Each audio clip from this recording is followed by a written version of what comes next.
पुढे बोलत राहुल गांधी यांना लोकसभेतून अपात्र ठरवल्याच्या निषेधार्थ वायनाड जिल्हा काँग्रेस कमिटीने काळा दिवस साजरा केला।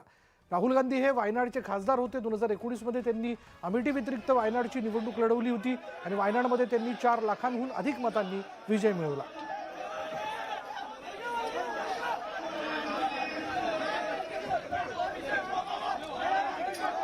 पुढे बोलत मानहानीच्या खटल्यात 2 वर्षांच्या कारावासाची शिक्षा सुनावण्यात आल्यानंतर लोकसभा सचिवालयाने राहुल गांधींची खासदारकी रद्द केली होती आणि यानंतर उद्धव ठाकरेंनी राहुल गांधींच्या पाठीशी असल्याचं सांगत केंद्र सरकारवर तिखट शब्दात टीका केली होती।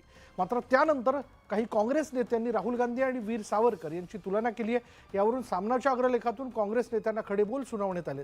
राहुल गांधींना न्यायालयाने माफी मागण्याचा पर्याय दिला होता, मात्र माफी मागायला ते काही सावरकर नाहीत असं वक्तव्य काही काँग्रेस नेत्यांनी केलंय आणि त्यावर सामनामधून हल्लाबोल करण्यात आलाय। काँग्रेस नेत्यांनी असे अकलेचे तारे तोडू नयेत, गांधी भक्तांनी मोदींच्या अंधभक्तांप्रमाणे वागू नये असे खडेबोल सामनाच्या अग्रलेखातून काँग्रेस नेत्यांना सुनावण्यात आले।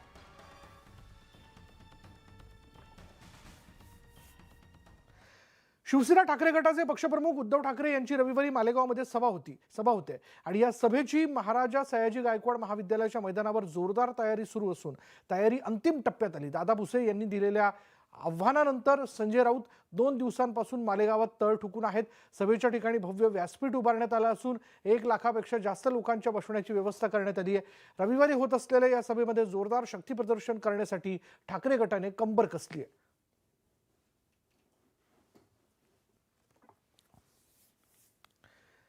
राजीनामा द्या आणि निवडणुकांना सामोरे जा, मग कळेल खरी शिवसेना कोणाची, असं आव्हान संजय राऊत यांनी मुख्यमंत्री एकनाथ शिंदेंना दिलंय। देशात लोकशाहीची हत्या केली जात असून मालेगावच्या गर्दीतून जनतेच्या मनातील चीड दिसेल असं म्हणत त्यांनी सत्ताधाऱ्यांवर हल्लाबोल केला।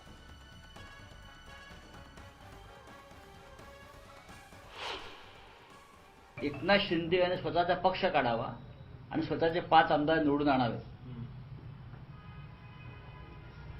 एकनाथ शिंदे यांनी जी शिवसेना चोरली आहे, इलेक्शन कमिशनशी संगनमत करून, चोराला चोर साथीदार जो असतो बरं का, त्यांनी स्वतः निवडणुकीला सगळ्यांना घेऊन उतरावं आणि मग स्वतःची ताकद अजमावावी।